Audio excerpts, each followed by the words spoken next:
Selamat pagi, selamat hari Minggu. Saya Erianto dari Emery Tokyo. Bersyukur atas anugerah Tuhan kami boleh melayani di Surabaya ini.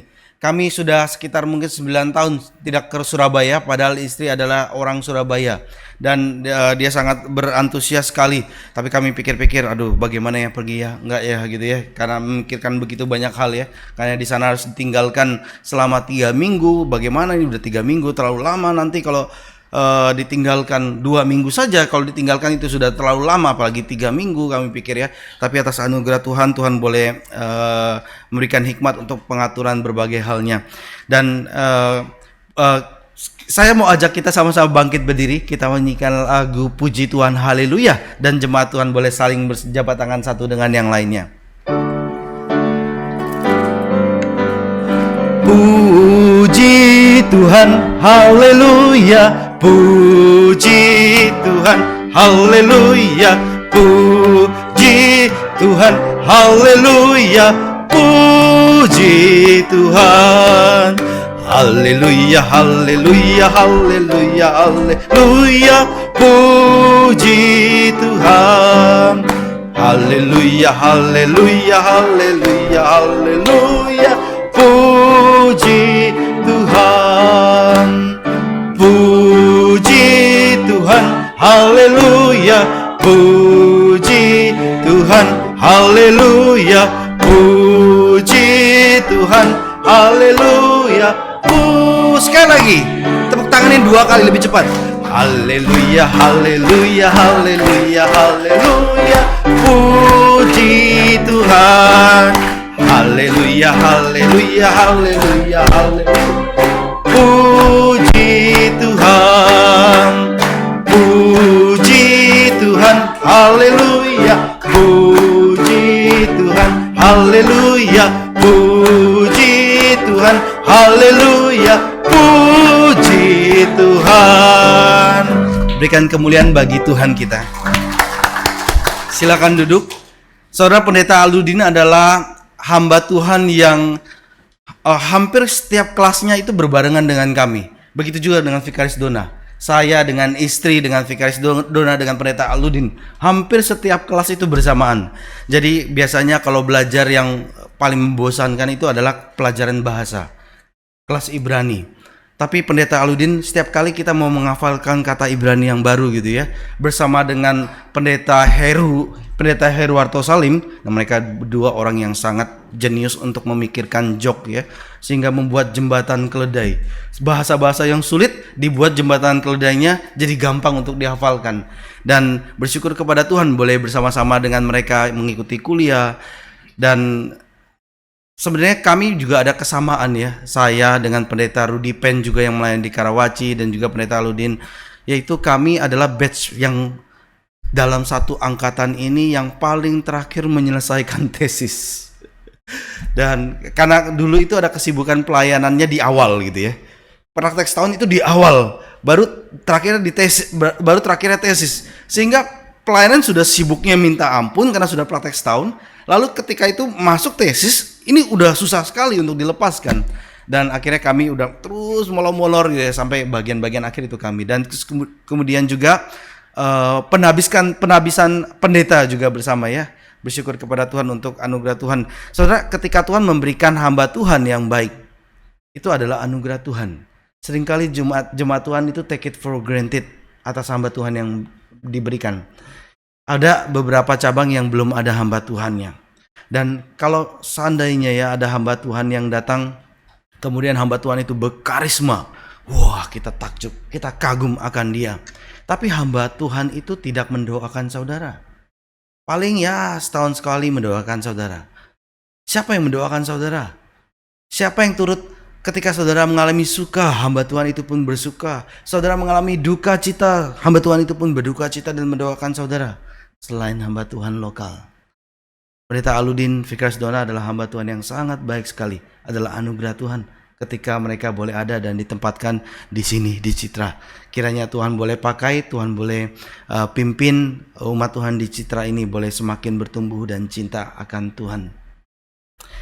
Saudara, tadi sudah diberitakan ya ada buku Kenakanlah Perlengkapan Senjata Allah. Ini buku bisa dibaca oleh anak-anak SD. Kalau mereka yang kurang begitu bisa baca banyak kata, itu bisa baca bagian atasnya yang hurufnya agak besar. Lalu mereka yang bisa baca lebih detail lagi, kelas SD besar, itu bisa baca bagian yang bahkan detailnya yang di bawahnya, penjelasan lebih detail. Kalau anak yang batita masih belum bisa baca sendiri, bisa orang tua membacakannya kepada anak-anak. Nah, saudara, ini isinya itu di dalam ilustrasinya itu di bawah itu ada bagian pergumulan manusia dengan kehidupan realita fisikal yang kelihatan. Sedangkan ilustrasi di atasnya itu adalah bagian spiritual. Dan ini suatu realita yang saat ini kita alami, sesuatu yang fisikal yang kita kelihatan dan juga realita spiritual yang kita nggak kelihatan tetapi itu real ada dan berjalan bersama. Dan itu digambarkan dalam ilustrasi ini ya, sehingga saudara bisa melihat itu ya. Bagi orang dewasa mungkin bingung nih, kenapa kok ada dua begini gitu ya. Tapi bagi anak-anak ini hal yang mudah untuk mereka mengerti. Dan kiranya boleh dapat jadi berkat bagi Bapak Ibu saudara-saudara sekalian. Saudara tahu bulan depan itu hari apa? Selain pemilu ya. Selain pemilu. Hari apa? Imlek tanggal 10. Saudara bisa beli ini untuk kasih angpau. Angpaunya gede ini ya. Bisa kasih angpau ke kenalan Bapak Ibu saudara sekalian. Saya mau memperlihatkan beberapa foto di sana. Bersyukur atas anugerah Tuhan di tengah-tengah pandemi tahun 2021, akhirnya kami boleh membeli satu tanah di satu tempat ibadah Shinto. Dan itu bukanlah hal yang mudah. Kami berpikir bahwa setiap tahun untuk sewa tempat itu 1,5 M, daripada menghabiskan 1,5 M dan itu tiap tahun bertambah bisa jadi 2 M, bisa jadi 2,5 M, tergantung dengan jumlah jemaat yang semakin bertambah. Itu kami pikir daripada uang itu keluar begitu saja, lebih baik dibelikan tanah. Tetapi ketika cari tanah itu bukanlah hal yang mudah. 400 meter persegi tanah di Tokyo itu adalah 120 M. Jadi itu kalau 100 berarti sekitar 30 sampai 40-an M. Waduh, ini mau cicil berapa puluh tahun, bisa nggak kecicil gitu ya. Terus saya ajak jemaat untuk mendoakan hal yang mustahil ini di bulan Januari. Lalu doa sampai di tengah tahun itu, wah ini kayaknya ada yang menjanjikan. Tapi ini sekitar 1 jam dari tengah kota. Lalu tanya kepada patong katakan, waduh ini terlalu jauh, jemaat nanti akan sulit datang. Lalu dari stasiun pun harus naik bis lagi segala macam, begitu sulitnya. Tapi kami pikir, tapi ini cuma ada satu-satunya yang bisa mungkin kami lakukan gitu. Tapi kalau Patong bilang nggak bisa, ya ikutin Patong. Patong punya pengalaman begitu besar, punya hikmat yang begitu banyak gitu ya. Dan kemudian ya sudah gitu. Terus kami ini cari pun setengah mati, lalu kami terus berdoa, kami menangis, kami berlutut, kami mohon kepada Tuhan. Dan selama kemudian sekitar 3 bulan kemudian, akhirnya kami dapat informasi bahwa ada tempat ibadah Shinto itu mau dijual. Coba bayangkan ya, kalau di Indonesia kayak ada masjid mau dijual. Mau dijual ke siapa? Ke gereja. Dulunya agama Shinto, terus sekarang jadi agama Kristen. Akhirnya di surat perjanjian pembelian itu kami minta kepala Shinto bersama dengan saya yang Kristen itu pergi ke rumah penduduk satu persatu untuk memperkenalkan. Ini pindah sekarang dari agama Shinto menjadi agama Kristen. Coba bayangkan ya. Kalau di Indonesia dari agama Islam kemudian menjadi agama Kristen. Kalau masyarakat nggak dijelaskan kan jadi kerusuhan ya. Bisa jadi orang demo habis itu menentang, ini berisik segala macam gitu ya. Akhirnya kami pergi ke rumah-rumah penduduk, kami juga memberikan surat. Kadang ada penduduk yang nggak ada orangnya, jadi dimasukkan surat. Dan sampai saat ini bersyukur kepada Tuhan sehingga ibadah itu bisa berjalan tanpa ada gangguan yang berarti. Bersyukur atas anugerah Tuhan. Itu tahun 2021 dan itu di tengah pandemi di mana sebenarnya lesu. Jemaat pun kita pun kalau ingat ini tahun-tahun yang sulit ya. Tahun 2020, 2021. Lalu tahun 2022 akhirnya bisa mendapatkan lagi tanah di sebelahnya. Lalu tahun 2003 dapat tanah lagi di luar daripada Tokyo untuk persyaratan pembentukan institusi di ranah kementerian di Jepang. Kalau yang sekarang itu di Tokyo, kenapa kita kemudian beli lagi di luar untuk minta ke Jepang? Jadi yang di Tokyo itu kami mengalami kendala, suratnya nggak diproses. lama, tunggu-tunggu kapan kok nggak ada respon gitu ya. Lalu kami usahakan untuk yang lewat ke atas gitu ya, jadi bukan ke Tokyo tapi ke Kementerian Pendidikan dan Kebudayaan. Di situ diaturkan masalah agama juga, jadi mau usahakan ke sana.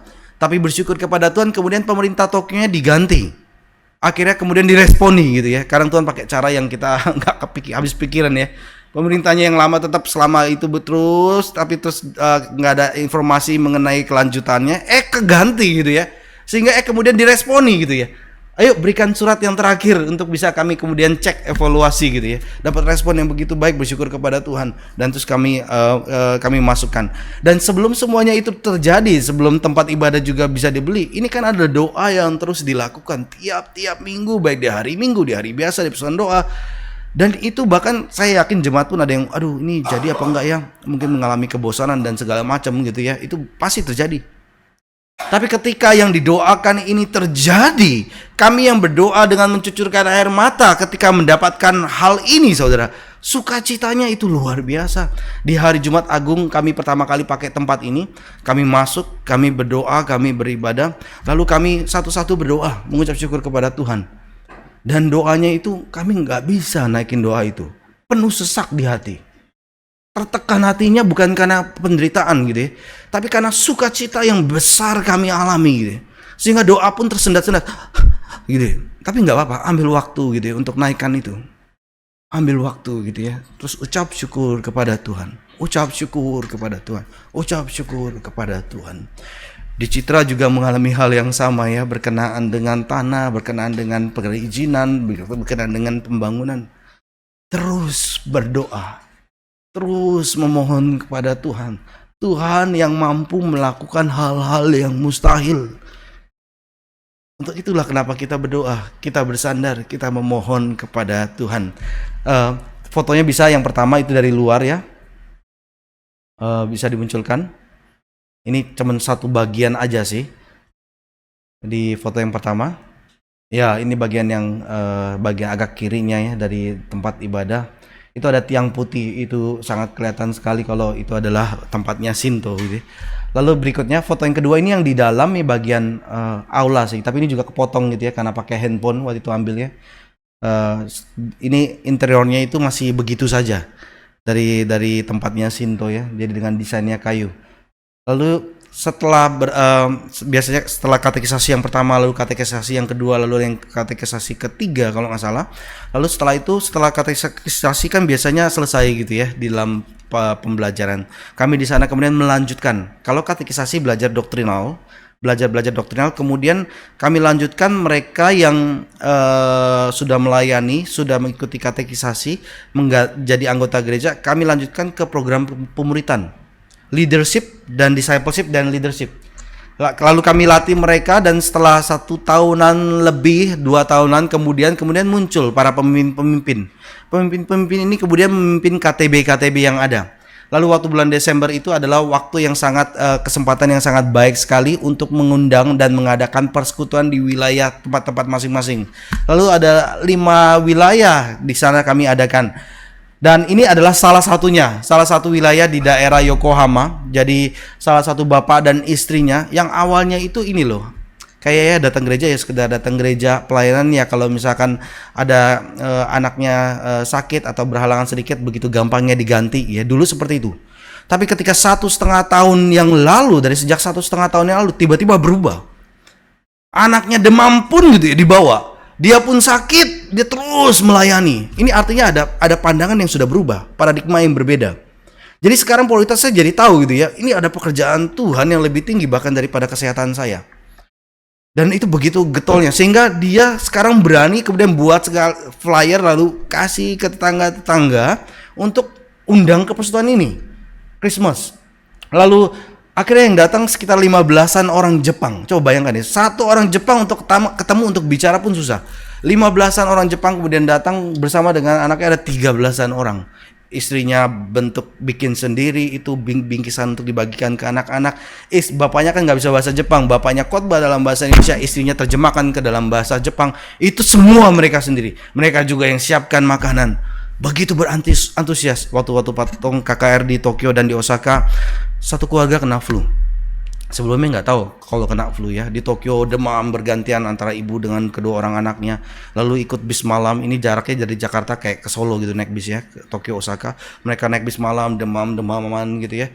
Terus sampai di Osaka langsung ke klinik lalu dinyatakan flu gitu ya. Lalu mereka tidur sebentar istirahat. Lalu ini udah waktu udah deket. Istrinya itu pianis main lagu O Divine Redeemer, bukan lagu yang mudah untuk dimainkan. Lagu itu sulit dimainkan dan not-notnya itu dari paling bawah sampai paling atas. Kalau diturunin sedikit itu mentok ke bawah, naikin ke atas mentok ke atas. Dan saya lihat, waduh ini mereka sedang sakit, istri sakit, dua anak sakit. Saya katakan udah nggak apa-apa istirahat aja, nggak usah melayani, nggak usah mengiringi piano untuk lagu ini.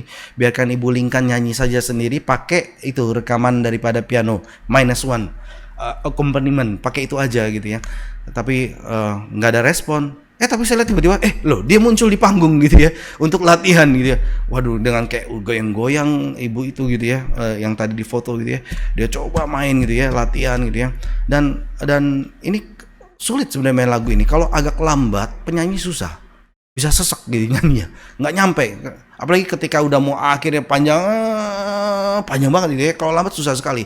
Kalau terlalu cepat nggak dapat kedalaman dan arti daripada lagu ini. Bicara mengenai orang berdosa yang memohon pengampunan Tuhan. O Divine Redeemer judulnya. Itu lagu bagus sekali saudara. Saudara lihat liriknya, saudara lihat di YouTube, saudara cari. Itu menggerakkan hati kita yang mendengarkan. Karena notnya itu dibuat dengan begitu baiknya. Dan ini sangat jarang kita bisa mendapatkan lagu-lagu seperti ini di zaman ini. Dan ketika dia main sampai yang terakhir selesai.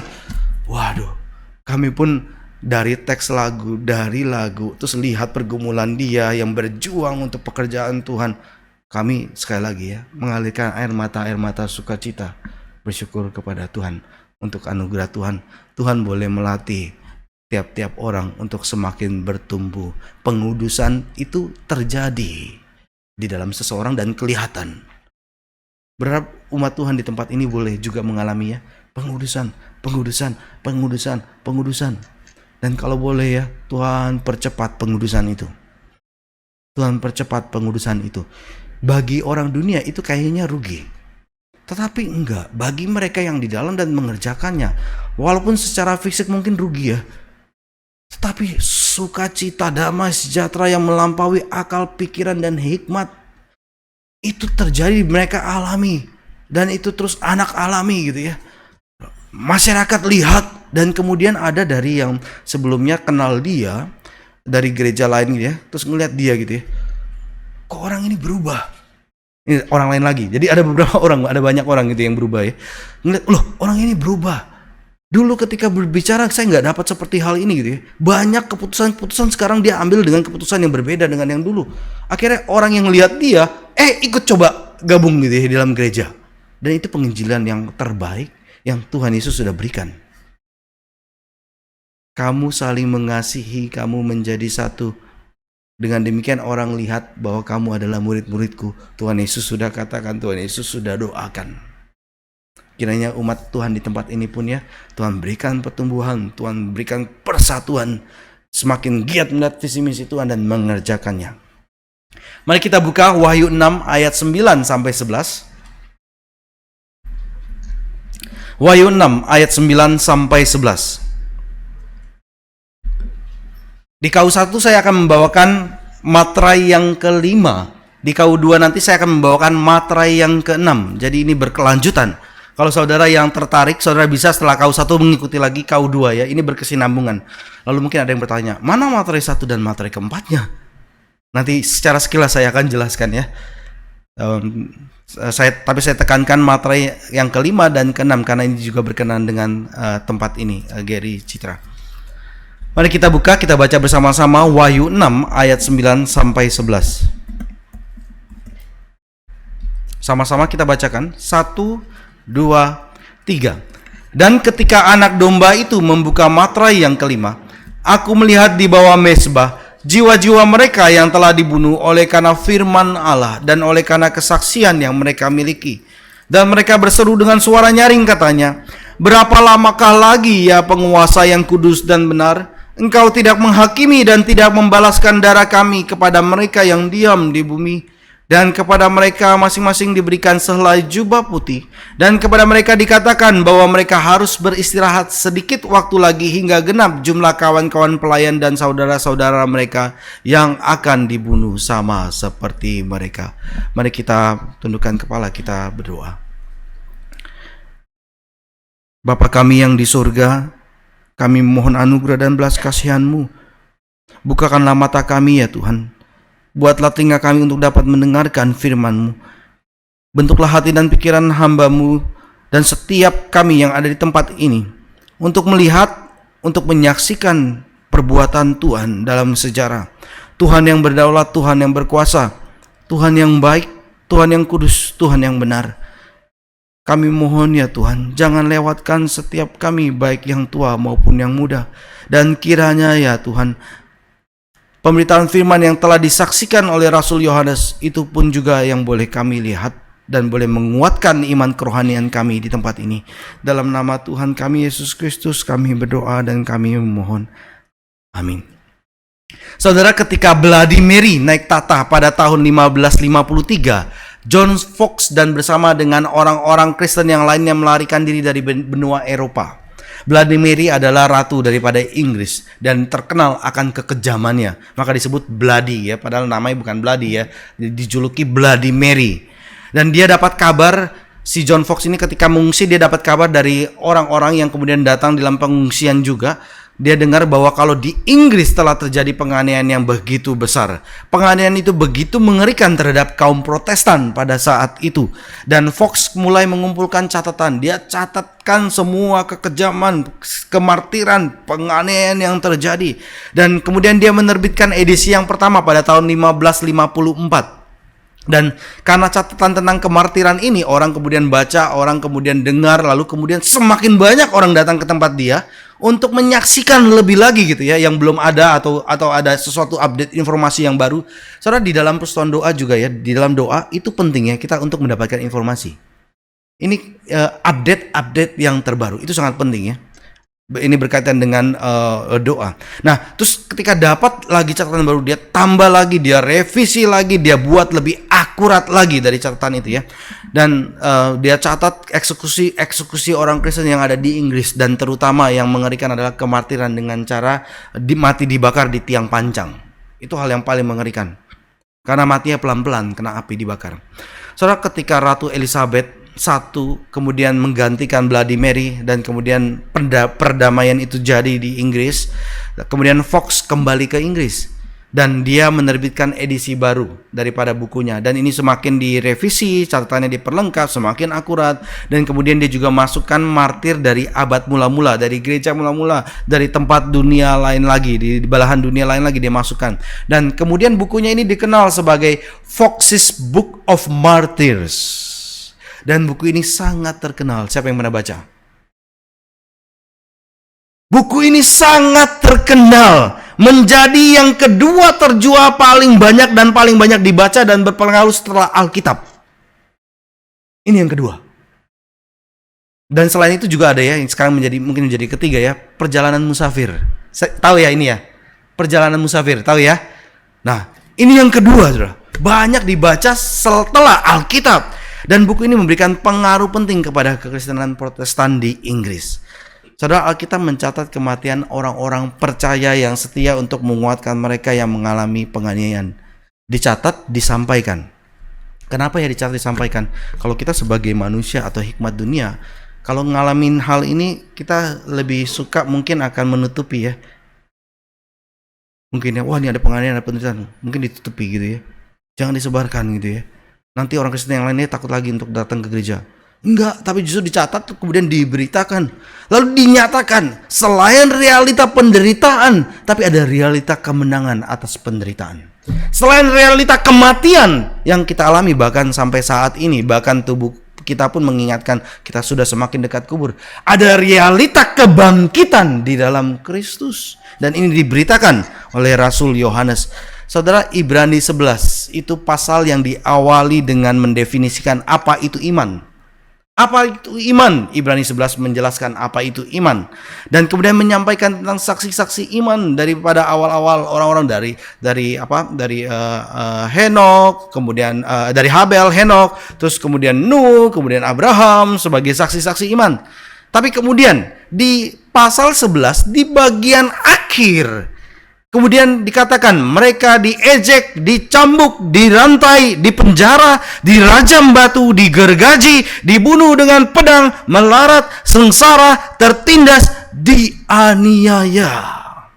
Dan dikatakan dunia tidak layak bagi mereka. Dunia tidak layak mendapatkan mereka.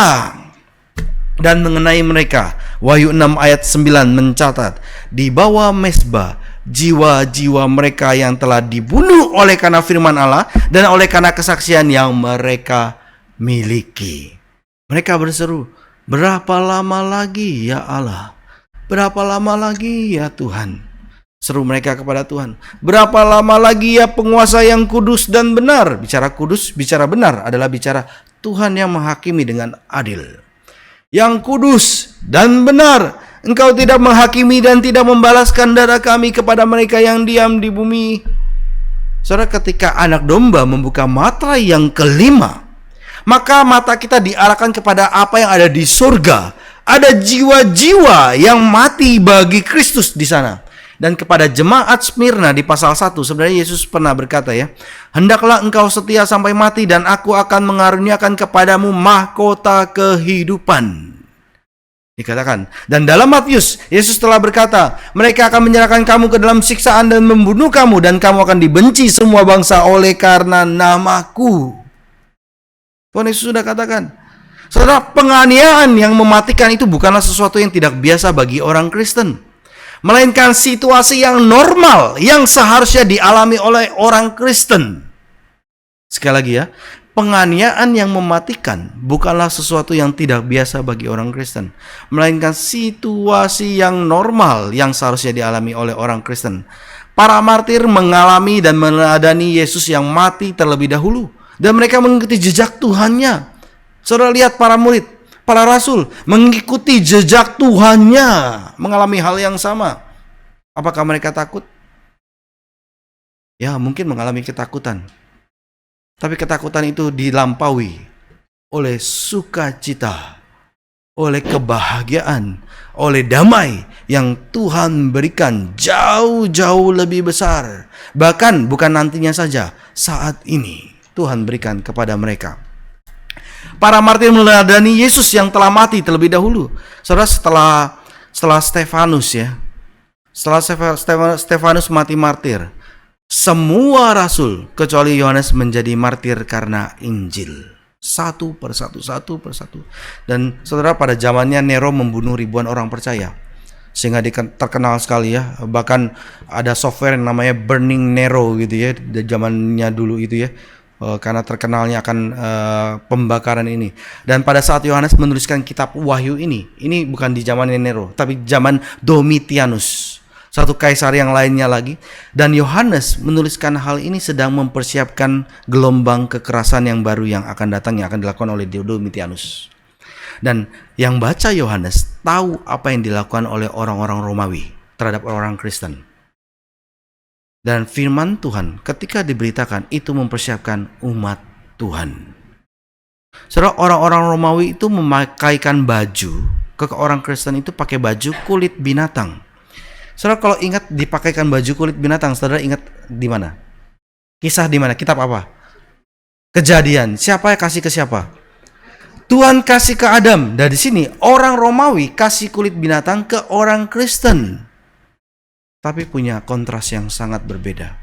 Tuhan memberikan kulit binatang menyatakan penyelamatan yang Tuhan berikan, tetapi orang Romawi memberikan kulit binatang kepada orang Kristen, tujuannya adalah kemudian untuk diperhadapkan dengan binatang buas, dengan singa, sehingga mereka dengan segera tercabik-cabik karena dari kulit binatang. Satu kontras yang berbeda, untuk dimatikan bukan dihidupkan. Kemudian beberapa orang Kristen disiksa, dibakar dengan kejam. Itu suatu peristiwa yang benar-benar terjadi. Mungkin sudah jauh ya, 1000-an, 2000-an tahun lalu. Tapi ini benar-benar terjadi dalam sejarah. Dan itu bukanlah hal yang tidak mungkin terjadi lagi. Sangat mungkin terjadi lagi. Sebenarnya juga sudah terjadi. Dan Bapak Ibu mungkin nggak melihat dan nggak mendengar. Para martir terjadi. Dan saudara, ketika Yohanes dan jemaat mula-mula melihat jiwa-jiwa para martir itu kan mati ya. Tapi kemudian Yohanes lihat jiwa-jiwa itu hidup di surga. Dan ini adalah kabar yang menguatkan. Suatu realita di fisikal ini yang kita lihat sehari-hari. Tapi Yohanes juga melihat realita di surga, mereka hidup di sana. Dan disampaikan lewat kitab Wahyu, diberitakan kepada gereja Tuhan. Dan ini adalah kabar sukacita yang menguatkan. Saudara, setiap orang pasti akan mati. Tetapi kematian roh-roh ini istimewa. Menjadi istimewa adalah karena kenapa mereka mati. Mereka mati karena mereka telah dibunuh karena firman Allah dan karena kesaksian yang mereka berikan. Para martir itu mati karena mereka berpegang teguh apa yang Alkitab katakan tentang Kristus dan keselamatan yang didatangkan Kristus. Yohanes sendiri, saudara, kenapa Yohanes dibuang ke Pulau Patmos? Jadi ini kan tuliskan di Pulau Patmos, ya, dibuang di sana. Dikatakan alasannya kenapa dia dibuang. Aku Yohanes, katanya di awal daripada Wahyu 1 ya, ayat 9. Saudara dan sekutumu dalam kesusahan, dalam kerajaan dan dalam ketekunan menantikan Yesus. Berada di pulau yang bernama Patmos oleh karena firman Allah dan kesaksian yang diberikan oleh Yesus. Karena nama Yesus, karena kesaksian dia lakukan sehingga dia dibuang di Pulau Patmos. Karena firman Allah dan karena kesaksian Yesus. Saudara, firman itu begitu pentingnya untuk terus diberitakan. Saudara, ini Jepang sampai tahun 2050, ini jumlah orang asing akan 40% banding 60% orang Jepang. Begitu banyaknya. Setiap tahun harus masukin orang asing 1 juta. Kalau nggak bisa GDP-nya terus dipertahankan. Sehingga mereka mendatangkan begitu banyak orang asing ke Indonesia. Dulu mendatangkan banyak porsi besar dari Vietnam. Kemudian orang Vietnam didatangkan, kemudian tingkat kriminalitas itu sangat tinggi yang dilakukan oleh orang Vietnam. Kemudian dihentikan, kemudian mendatangkan orang-orang dari Myanmar dan Indonesia porsi lebih besar. Sehingga dalam setengah tahun jumlah penduduk Indonesia di Jepang tambah 35%. Dalam setengah tahun. Begitu besarnya. Saudara bisa lihat ya, berbagai bahkan dari penjuru Indonesia itu dikumpulkan orang-orang untuk dikirimkan menjadi tenaga kerja di sana. Dan saya dengar di sebelah gedung ini juga ada sama, ada pelatihan, dididik, lalu dikirimkan ke sana menjadi pekerja. Dan saudara, ini ada tubrukan budaya. Jepang yang baik, tradisi akan berubah. Budaya yang baik bisa berubah. Tetapi budaya Jepang yang buruk pun, yang close society, yang tertutup daripada budaya luar, berharap Tuhan bukakan hal ini juga ya. Dan kiranya Injil boleh terus diberitakan. Dan untuk ini usahanya begitu besar. Jadi bukan hanya 1 orang yang harus dikirim ke sana. Harus puluhan, harus ratusan orang. Ini perlu terus berdoa, bergantung kepada Tuhan. Ini pun pekerjaan hal yang mustahil. Dan ngapain di sana? Beritakan siapa Kristus. Menyatakan siapakah Kristus. Ini berita sukacita yang harusnya orang-orang boleh mendapatkannya. Tapi banyak orang justru memusuhinya. Salah besar. Ini kabar sukacita di mana orang boleh mendapatkan hidup, bukan untuk mematikan. Kadang orang bisa datang atas nama agama, tapi dengan tujuan mematikan orang dan menghancurkan orang. Tapi kekristenan datang untuk memberikan kabar sukacita, yaitu menghidupkan di dalam Kristus Yesus. Saudara, G.E. Lett mengatakan, setiap murid Yesus pada hakikatnya adalah seorang martir. Setiap murid Yesus pada hakikatnya adalah seorang martir.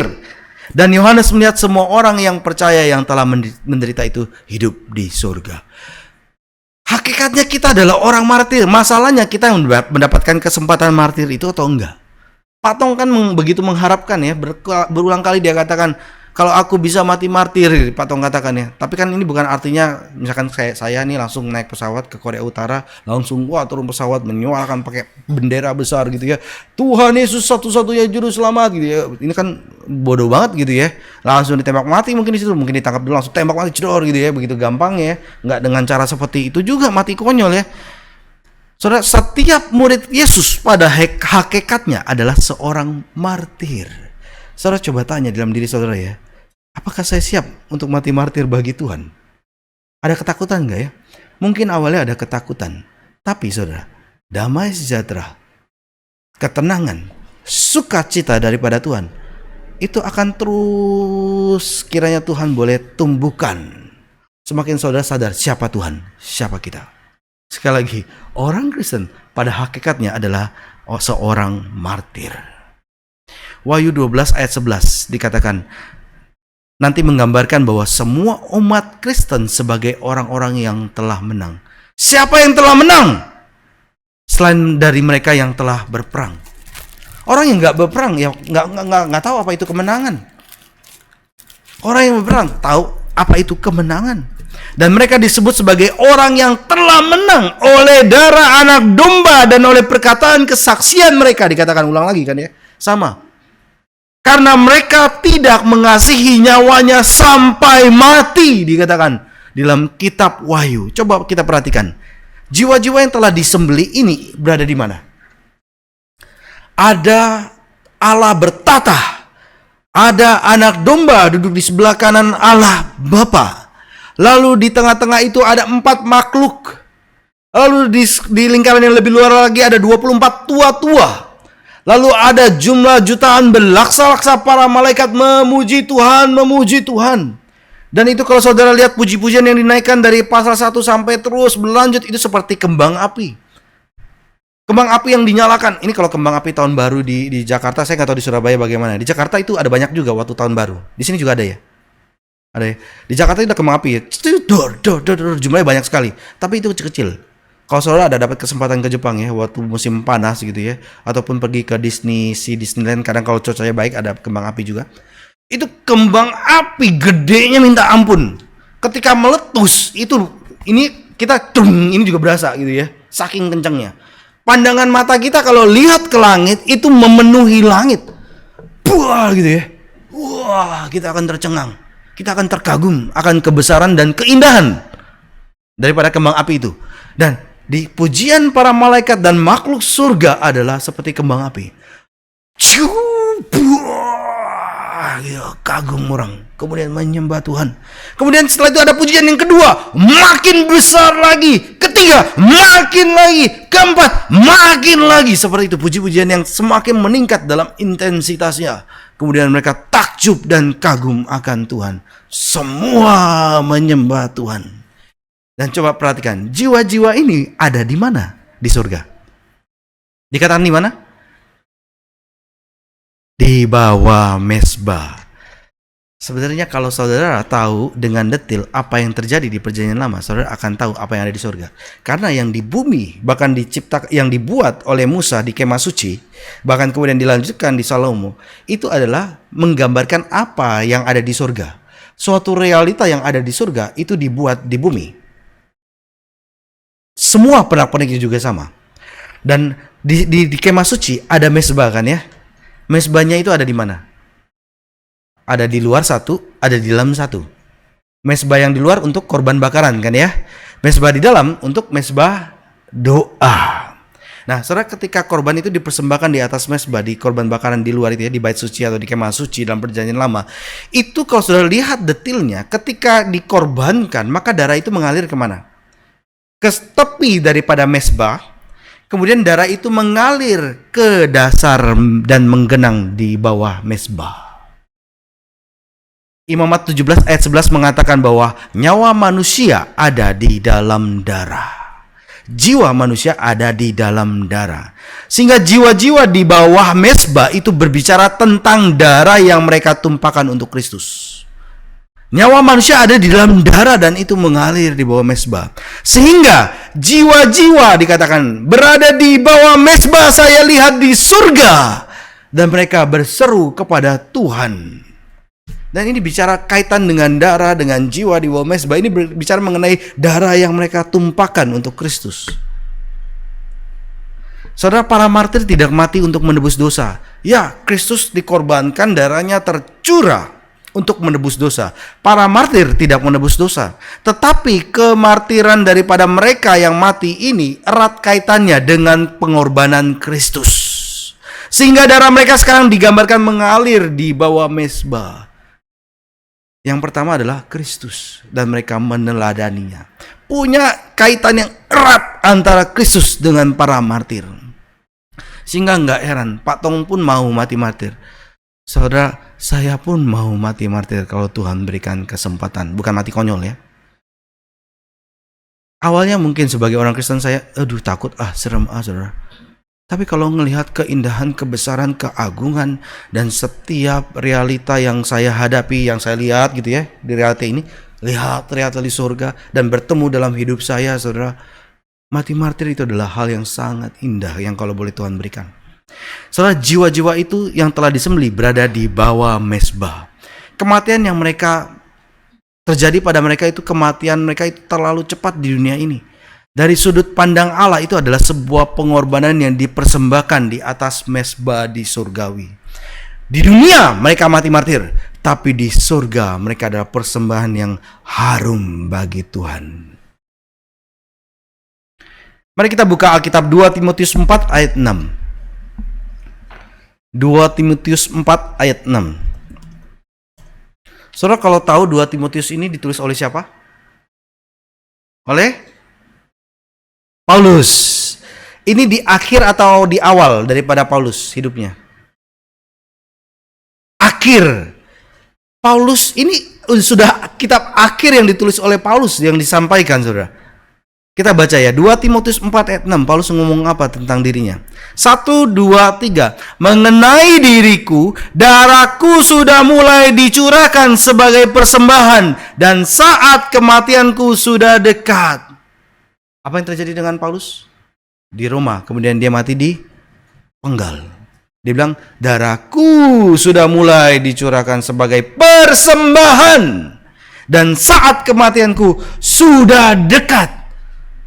Dikatakan oleh Matius, dengan demikian mezbah korban bakaran di bait Allah itu adalah lambang daripada kemartiran mereka. Punya kaitan yang erat, perjanjian lama, perjanjian baru, realita di bumi, realita di surga. Saudara, jiwa-jiwa yang telah disembelih ini berdoa kepada Tuhan. Ini juga berkaitan dengan mezbah pembakaran ukupan, atau mezbah doa yang ada di dalam kemah suci atau di bait suci. Dan para imam kan masuk bawa darah ya. Darah itu dipercikan ke tirai di bagian dalam yang ada gambar kerubim. Setelah itu kan bakar ukupan ya untuk memenuhi ruangan. Dan darah itu juga dipercikan ke atas tabut perjanjian, lalu di bagian depan 7 kali gitu ya. Baru kemudian imam besar itu bisa masuk tanpa mengalami kematian. Ada darah yang menjembatani. Dan saudara perhatikan posisi jiwa-jiwa ini. Di mezbah doa ini berada paling dekat dengan hadirat Tuhan. Bahkan di kemah suci, bahkan di bait suci. Setelah mezbah doa ini tirai ya, sebentar ruang Maha Kudus. Mereka paling dekat dengan hadirat Tuhan, bahkan juga di surga. Mereka dijagai oleh anak domba yang memerintah, yang telah mati bagi mereka. Saudara, kematian martir, kemartiran martir itu masih terus terjadi sampai hari ini. Sampai akhir zaman tiba. Kalau saudara mendengarkan hal ini, saudara takut atau mengalami damai, ketenangan, mendengar akan ada mati martir? Sesuatu yang mengerikan atau menyenangkan? Tentu mengerikan ya, kita nggak berharap ada mati martir ya. Tapi firman Tuhan mengatakan bahwa sampai akhir zaman kemartiran itu akan terus ada. Para martir masih terus ada dan bahkan banyak yang tidak dikenal. Penginjil wanita yang dibunuh di Nigeria pada tanggal 9 Juli 2016, adakah saudara yang tahu? November 2020, sekelompok orang Kristen Indonesia dipenggal di Sulawesi oleh MIT, Mujahidin Indonesia Timur. Ada yang saudara tahu? Oh, beberapa ada yang tahu ya. Maret 2022, pendeta yang dibunuh di negara bagian Karnataka di India. Dan sebagainya. Siapa yang kenal mereka? Mereka tidak dikenal oleh kita, bahkan sesama Kristen. Bahkan juga mungkin sesama Indonesia. Siapa yang kenal mereka? Tetapi mereka dikenal oleh Tuhan di surga, berada dekat di hadirat Tuhan. Para martir yang berada paling dekat dengan hadirat Tuhan, dan mereka berseru dengan suara nyaring katanya, berapa lamakah lagi ya penguasa yang kudus dan benar, Engkau tidak menghakimi dan tidak membalaskan darah kami kepada mereka yang diam di bumi. Boleh nggak sih naikin doa seperti ini? Boleh, karena memberikan tempat penghakiman itu kepada Tuhan yang benar dan yang kudus. Kalau kita menghakimi, maka kita akan membinasakan orang lain. Biasanya kalau lihat aja dua orang anak yang bertengkar ya, satu kena pukul, dia akan membalas mukul kan ya. Pukulan yang diberikan kemudian adalah lebih sadis daripada yang pertama. Tapi Tuhan menghakimi dengan adil. Oleh sebab itu, ketika kita mendapatkan ketidakadilan, adalah terbaik saudara adukan itu kepada Tuhan yang menghakimi dengan adil. Bisa saja kita yang salah juga kan ya, dan kemudian Tuhan nyatakan, oh kamu lo salah lo, gitu ya. Tuhan bisa nyatakan kepada kita. Itu porsi di mana banyak di dalam kitab Mazmur. Di zaman ini jarang orang menaikkan doa-doa seperti ini. Dalam kitab Mazmur banyak doa-doa seperti ini. Saudara bisa pelajari bagaimana doa itu bicara. Kenapa kita kayaknya asing ya? Karena pandangan kita akan Kristus itu sudah dipengaruhi spirit zaman ini. Humanisme, sekularisme. Sehingga Yesusnya Yesus yang berbeda yang ada dalam pikiran kita. Saudara, ketika Kain membunuh Habel, Tuhan berkata bahwa suara darah Habel itu berseru kepadaku dari dalam tanah. Dan sekarang di surga, jiwa-jiwa para martir berseru kepada Tuhan. Yesus berkata, tidakkah Allah akan memberikan keadilan kepada orang-orang pilihannya yang berseru kepadanya siang dan malam? Aku berkata kepadamu, Yesus katakan, sesungguhnya Tuhan akan segera memberikan keadilan kepada mereka. Saudara, berdoa untuk penghakiman Tuhan atas kejahatan itu adalah doa yang sangat alkitabiah. Sangat alkitabiah. Fokus utama dari doa itu bukanlah kemuliaan diri, supaya aku dibalaskan gitu ya, seperti si Kain ya, ketika siapa keturunan Kain juga ya, balaskan 7 kali atau balaskan 7 kali gitu ya, 70 kali gitu, makin lebih gitu ya. Fokusnya bukanlah diri, tapi kemuliaan Allah. Para martir berdoa kepada penguasa sejarah. Mereka berseru kepada Tuhan yang kudus dan benar, berdoa agar kehendak Tuhan jadi, firman-Nya digenapi. Dan kita pun harus berdoa agar Allah dimuliakan di dalam penghakiman atas orang-orang jahat. Dan dalam Mazmur saudara banyak doa-doa seperti ini. Kita tahu pasti Tuhan akan melakukannya. Dan Tuhan akan menjawabnya. Tuhan akan mendatangannya. Hari penghakiman. Penghakiman akhir itu adalah jawaban Tuhan atas doa para martir yang menuntut pembalasan. Ini yang nanti akan saya sampaikan di KU yang kedua. Ayat yang 11 dikatakan, Wahyu 6 ayat yang ke-11, dan kepada mereka masing-masing telah diberikan selai jubah putih, dan kepada mereka telah dikatakan bahwa mereka harus beristirahat sedikit waktu lagi hingga genap jumlah kawan-kawan pelayan dan saudara-saudara mereka yang akan dibunuh sama seperti mereka. Saudara, kalau orang Romawi memberikan kulit binatang sehingga mereka mati, tapi Tuhan memberikan apa di sini? Diperlihatkan jubah putih. Di kulit binatang di Kejadian itu juga bicara hal yang sama sebenarnya. Bicara memberikan jubah putih. Jubah putih itu apa? Jubah putih itu adalah kebenaran, justification. Kalau di remaja itu ada pembahasan sanctification. Saya percaya sebelumnya juga sudah membahas justification. Justification, kebenaran, righteousness yang diberikan kepada mereka yang dari permulaan kitab Kejadian sudah dinyatakan oleh Tuhan, mengenakan pakaian binatang kepada Adam dan Hawa. Jubah putih ini bicara adalah penebusan. Apa yang Kristus lakukan diberikan kepada kita. Kristus telah mati. Dan itu bagi kita, dan itu diberikan kepada kita sehingga kita dibenarkan. Nah, sekarang jubah putih ini diberikan kepada mereka bukan karena mereka itu telah mati untuk Kristus, tetapi karena Kristus telah mati untuk mereka. Sekali ini jiwa martir, orang-orang martir ya. Tapi diberikan jubah putih. Tapi mereka diberikan jubah putih bukan karena kemartiran mereka, karena Kristus yang telah mati bagi mereka. Mereka mendapatkan jubah putih. Tetapi jubah putih ini nggak selesai. Selain jubah putih bicara justification, bicara sanctification. Kebenaran, righteousness Kristus diberikan ya. Kemudian ini diberikan kepada kita, status kita menjadi orang kudus. Tapi ini nggak selesai. Karena Tuhan terus mengerjakannya sampai akhir hidup kita. Makanya kemudian Tuhan Yesus berkata kepada orang yang berpakaian putih juga ya, jubah putih. Engkau layak memakaikannya. Layak karena kamu mengerjakannya. Pengudusan itu terjadi dalam hidupmu. Kamu layak pakai pakaian putih itu. Tuhan katakan kepada setiap mereka yang percaya yang terus terjadi proses pengudusan. dan akhirnya bertemu dengan Tuhan di surga. Dan ini dialami oleh jiwa-jiwa yang mati martir ini, saudara. Jiwa putih bicara justification, pembenaran yang Kristus lakukan, dan itu adalah 100% pekerjaan Allah. Dan jiwa putih itu juga bicara sanctification, bicara 100% pekerjaan Allah, 100% juga adalah pekerjaan manusia. Tanggung jawab kita di dalam pengudusan. Seringkali kita minta ya, Tuhan perlihatkan kasih-Mu kepada aku gitu ya. Tapi jangan salah, perlu juga kita mohon kepada Tuhan dan berkomitmen, Tuhan biarlah kasih-Ku makin lebih lagi kepadamu gitu ya. Tambahkan kasih-Ku kepadamu. Itu tanggung jawab orang Kristen. 100% Allah, 100% manusia. Sampai akhirnya nanti kita mendengarkan Bapa kita berkata, Tuhan kita berkata, layak.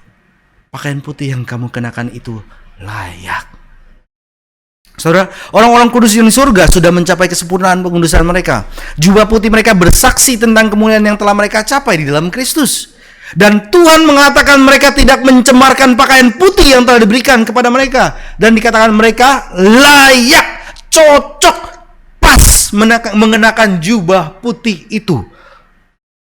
Saudara, Ibrani mengatakan mengenai mereka, mereka adalah roh-roh yang benar yang telah disempurnakan. Sebagaimana jemaat Sardis, mereka juga dikenakan jubah putih dan mengenakannya dengan layak. Warna putih, selain bicara tadi justification, sanctification, juga bicara mengenai arti kemenangan. Sebagaimana salib Kristus, para martir tampaknya sudah dikalahkan oleh musuh-musuh mereka. Mereka mati dalam dunia ini. Tapi sebenarnya kemenangan diberikan kepada mereka oleh Tuhan. Dunia melihat salib adalah kekalahan, jadikan cemoohan, lalu kemudian diejek. Tetapi bagi umat Tuhan, salib adalah kemenangan. Kekuatan Allah. Saudara, gereja mengalami penganiayaan di bawah kaisar-kaisar Romawi, di bawah penguasa dunia. Tetapi oleh penguasa yang kudus dan benar, raja di atas segala raja yang bertata di surga, diberikan jubah putih dalam pawai kemenangan mereka.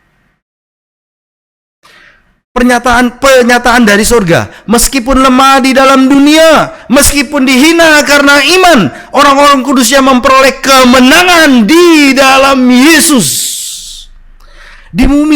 Di bumi mereka adalah korban-korban yang tidak berdaya di pihak yang kalah, dibenci, dihina oleh para pembunuh mereka. Tetapi betapa berbeda keadaan mereka di surga. Tempat mereka dekat dengan tata, mengenakan jubah putih kemenangan. Dan kepada mereka dikatakan, mereka harus beristirahat sampai genap jumlah saudara-saudara mereka. Sampai saudara-saudara seiman mereka yang harus dibunuh sama seperti mereka. Beristirahat dalam bahasa Yunaninya itu punya arti disegarkan. Disegarkan. Saudara kalau pergi naik pesawat ke tempat lain, kadang kan ada lounge gitu ya. Itu ada kadang ada tulisan refreshment. Nah, ini mirip dengan bahasa Inggris ya. Refreshment artinya apa? Istirahat, disegarkan dengan makanan, dengan minuman, dengan jus gitu ya. Nah, itu mirip gitu ya. Beristirahat dalam bahasa Yunani ini artinya disegarkan. Wahyu 14 ayat 13 katakan, berbahagialah orang-orang mati yang mati dalam Tuhan sejak sekarang ini, supaya mereka beroleh istirahat atau disegarkan dari jerih lelah mereka, karena segala perbuatan mereka menyertai mereka. Herman Bavinck mengatakan umat Tuhan yang di dunia ini saat ini adalah the militant church, dengan istilah the militant church. Dan gereja Tuhan yang sudah di surga saat ini adalah the triumphant church. Karena memang gereja Tuhan yang di dalam dunia ini punya karakter adalah yang tadi ya, punya identitas adalah seorang martir, seorang militan, seorang yang terus berperang. Saudara, kalau nggak berperang, itu kita lagi tidur rohani mungkin, atau belum lahir baru, saudara. Orang Kristen yang sejati selalu berperang, karena peperangan itu real terjadi sehari-hari. Baik itu dengan dosa diri, dengan pasangan, dengan dunia gitu ya. Ada peperangan-peperangan rohani yang terus kita lakukan. Kalau kita nggak peka, saudara, seringkali kita bertubi-tubi dihajar babak belur ya, tanpa ada perlengkapan sama sekali. Saudara, bicara jumlah, ada martir yang akan terus Tuhan tambahkan. Ini juga artinya akan ada terus orang percaya yang datang kemudian. Saudara, bicara predestinasi seringkali bikin kita, oh kita nggak usah nginjilin deh kalau gitu sudah ditetapkan oleh Tuhan. Tuhan juga sudah kasih tahu ya, ada yang mati martir. Ada yang mati martir, artinya ada orang yang akan datang kemudian percaya nggak? Ada. Artinya penginjilan kita sia-sia nggak? Tidak. Tetapi siapa yang mengerjakan penginjilan ini? Siapa yang mengerjakan penginjilan ini? Yang beriman kepada Tuhan, yang percaya dan kemudian menjalani kehidupan seorang Kristen. The Militant Church. Saudara, Yesus berkata bahwa sebelum akhir zaman, Injil harus diberitakan terlebih dahulu kepada segala zaman. Dunia masih diizinkan untuk membuat para martir hingga saat ini, dan Allah masih menyelamatkan orang-orang berdosa melalui Yesus Kristus. Tuhan berkata kepada para martir di surga untuk tunggu, istirahat di dalam berkat Tuhan. Dan kenapa menunggu? Karena hati Tuhan itu penuh dengan belas kasihan bagi orang-orang berdosa di bumi. Akan tetapi kesabaran Allah ini segera akan berakhir. Dan setelah itu tidak akan ada lagi keselamatan. Tidak melulu. Kadang orang muda pun berpikir, wah ini keselamatan akan terus saya dapatkan gitu ya. Wah dosa saya minta ampun, dosa saya minta ampun gitu. Enggak melulu ada kesempatan itu. Siapa yang berpikir hanya orang tua yang akan pergi dulu? Enggak, begitu banyak orang muda pergi dulu. Paulus katakan, sesungguhnya sekarang adalah waktu yang menguntungkan. Sesungguhnya sekarang adalah hari penyelamatan. Orang percaya harus lebih bersemangat, lebih penuh gairah dalam menjalankan amanat agung Yesus ini. Karena kita tahu bahwa waktunya akan segera tiba. Tuhan Yesus katakan, karena itu pergilah, jadikanlah semua bangsa muridku dan baptislah mereka dalam nama Bapa, Anak, dan Roh Kudus. Dan ajarlah mereka melakukan segala sesuatu yang telah kuperintahkan kepadamu. Dan ketahuilah, aku menyertaimu senantiasa sampai kepada akhir zaman. Saudara tahu kalau saudara disertai Tuhan atau enggak saat ini? Enggak tahu? Kemungkinan karena saudara tidak mengerjakan apa yang Yesus perintahkan. Saudara mau tahu bahwa Tuhan Yesus menyertai saudara atau enggak? Lakukan apa yang Yesus perintahkan. Maka saudara akan melihat Tuhan Yesus hadir bersama dengan saudara. Pergi, lakukan. Yesus sudah memberikan perintah. Sehingga saudara akan mengalami penyertaan Tuhan. Benar-benar melihat Tuhan bersama dengan kita. Sekali lagi ya, saudara menyadari dengan mata terbuka melihat bahwa Tuhan hadir bersama dengan saudara di dalam keluarga saudara. Kalau saudara belum melihat hal ini, lakukan pekabaran Injil. Lakukan apa yang Tuhan sudah perintahkan. Saling mengasihi, bukan saya, Tuhan. Pergi, beritakan Injil. Ini perintah dua yang besar. Selain daripada khotbah di bukit, itu ada 50-an perintah yang Tuhan Yesus berikan. Dua perintah besar, saling mengasihi. Pergi, amanat agung. Ini ada ordo, ada urutan. Kalau kamu nggak saling mengasihi, bagaimana kamu ada kuasa untuk memberitakan? Kamu di dalam Kristus, kasih Kristus yang melampaui akal pikiran juga. Yang dikatakan oleh C.S. Lewis, kalau bukan orang Kristen, siapa lagi yang bisa menderita? Kalau bukan orang Kristen, siapa yang bisa mengasihi dengan cara gila gitu ya? Orang dunia kaget, ada kasih yang seperti ini gitu ya. Yang orang Kristen pun lakukan hal ini. Maka saudara nggak ada kuasa keluar. Ini adalah dua perintah, saudara sudah lakukan kah? Ini perintah yang sederhana tapi mungkin sulit dilakukan. Mungkin kita jatuh bangun, tapi terus lakukan. Jangan berhenti lakukan. Dan kiranya saudara semakin sadar dan melihat, ya Tuhan hadir bersama. Bahkan sampai akhir zaman dikatakan. Saudara, ketika orang yang di dalam Kristus meninggal, kita berduka.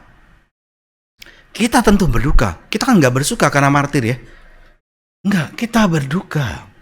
Dan di Mazmur 23 dikatakan ada lembah kekelaman. Di ayat 1 kan, Tuhan adalah gembalaku. Ini statement utama dan penting ya. Tuhan adalah gembalaku, takkan kekurangan aku dikatakan. Kalau takkan kekurangan aku, tapi kemudian di ayat 4 dikatakan lewat lembah kekelaman. Kita orang Kristen pun lewat lembah kekelaman. Ayat 4, di tengah perjalanan hidup sebagai seorang Kristen, sebagai seorang prajurit Kristus, sebagai orang musafir, saudara. Ayat 4 bicara lembah kekelaman. Tetapi orang Kristen tidak masuk ke dalam kematian. Tujuannya bukanlah itu. Tapi mereka melewati kematian. Sehingga dengan segera kemudian menikmati berkat kehadiran Tuhan. Lembah kekelaman hanyalah ayat 4 dari Mazmur 23. Ayat terakhir dari Mazmur 23 ayat 6 berkata, kebajikan dan kemurahan belaka akan mengikuti aku seumur hidupku, dan aku akan diam dalam rumah Tuhan sepanjang masa. Ini sesuai dengan firman yang Tuhan berikan di dalam kitab Wahyu. Layak. Kebaikan, kemurahan belaka mengikuti aku. Aku melakukan, dan Tuhan berikan. Mengikuti aku sampai aku diam dalam rumah Tuhan sepanjang masa. Sekali lagi, lembah kekelaman hanyalah ayat 4. Belum akhirnya bagi orang Kristen. Saudara, pada tahun 1745 seorang Huguenot, Louis Rank namanya, dihukum dan dijatuhi hukuman mati. 1745 dikatakan, sangkal imanmu, kalau kamu meninggalkan imanmu, kamu akan kubebaskan dari hukuman mati. Lalu Louis Rank bukan saja menolak, tapi dia maju ke tiang gantungan sambil menyanyikan lagu versi bahasa Prancis dalam Mazmur 118 ayat 24. Saudara mungkin tahu lagunya. Mari kita bersukacita karena ini hari bahagia. Saudara tahu lagu itu? Biasanya kalau pakai not yang kita kenal saat ini kan, mari kita bersukacita karena ini hari bahagia, gitu ya. Dia nyanyi lagu ini, saudara, sambil ke tiang kematian dia. Dengan nuansa yang sangat berbeda. Ada kedalaman yang di zaman ini hanya tampilkan sedikit, saudara. Tapi Alkitab dan Tuhan mau kita lihat kedalaman. Dia nyanyi, mari kita bersukaria karena ini hari bahagia yang telah kita nantikan. Nyanyikanlah pujian bagi Allah yang memberi kita sukacita dan kesenangan yang tidak berkesudahan. Jalan ke tiang pancang itu, tiang gantung itu, dan kemudian akhirnya dia mati martir. Lalu beberapa minggu kemudian, seorang pendeta Huguenot lainnya, Jacques Roger, juga dihukum. Sebenarnya dia ini sudah bertahun-tahun dicari oleh pemerintah, ya. Dan dia berhasil menghindari pihak yang berwenang. Dan dia berkata kepada pemerintah itu, ya, akulah yang telah kamu cari selama 39 tahun. Dan inilah saatnya Anda harus menemukan saya. Dan ketika Roger dibawa ke tempat eksekusi, dia menyanyikan syair yang sama yang dinyanyikan Louis Rank di hadapannya, saudara. Dia mendengarkan Louis Rank menyanyi di hadapannya ketika ke tempat eksekusi. Dia hadir di sana. Dan sekarang dia pun menjalankan hal yang sama. Mari kita bersukaria karena ini hari bahagia. Lalu seorang martir Huguenot berikutnya di Prancis adalah Francis Rosset, yang ditangkap pada tahun 1762. Sangkal Kristus, maka kamu akan kubebaskan, dikatakan. Rosset juga menolak untuk membebaskan diri dari kematian dengan menyangkal Kristus. Kemudian dia digiring di jalanan, dan dia sembari digiring, dia menyanyikan Mazmur 118 ayat 24 ini. Inilah hari yang berbahagia yang kita nantikan. Mereka masuk ke dalam kematian dengan sukacita di dalam hati. Di belakang kematian ada kehidupan yang menantikan mereka. Suatu peristirahatan yang penuh dengan sukacita di dalam Kristus Yesus. Dan setiap dari mereka tahu kebenaran perkataan Yesus yang berbicara kepada kita hari ini. Barang siapa mau menyelamatkan nyawanya, ia akan kehilangan nyawanya. Tetapi barang siapa kehilangan nyawanya karena aku, ia akan menyelamatkannya. Amin, saudara. Saudara, kalau misalkan Tuhan, saya nggak dapat kerja nih, Tuhan tolong berikan pekerjaan, gitu ya. Amin, saudara. Amin. Ya, suaranya kencang, saudara. Tapi ini perkataan Tuhan Yesus yang tertulis dalam firman Tuhan, saudara. Sekali lagi ya, barang siapa menyelamatkan nyawanya, ia akan kehilangan nyawanya. Tetapi barang siapa kehilangan nyawanya karena aku, ia akan menyelamatkannya. Amin, saudara. Kurang keras lagi ya. Amin, saudara. Amin. Amin. Mari kita tunduk kepala, kita berdoa. Bapa kami yang di surga, Engkaulah Tuhan kami dan kami adalah umat-Mu. Berikanlah anugerah dan belas kasihan-Mu untuk melihat siapakah Engkau dan siapakah kami.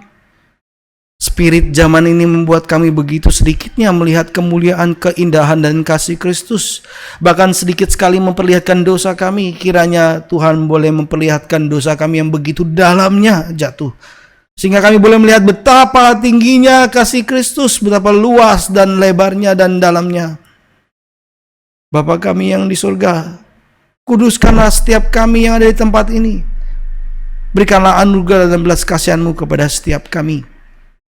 Perkuatkanlah iman kerohanian kami, sehingga pada akhirnya ketika kami bertemu dengan Tuhan, kami boleh mendengar Tuhan kami berkata bahwa kami layak dengan pakaian putih yang telah diberikan kepada kami.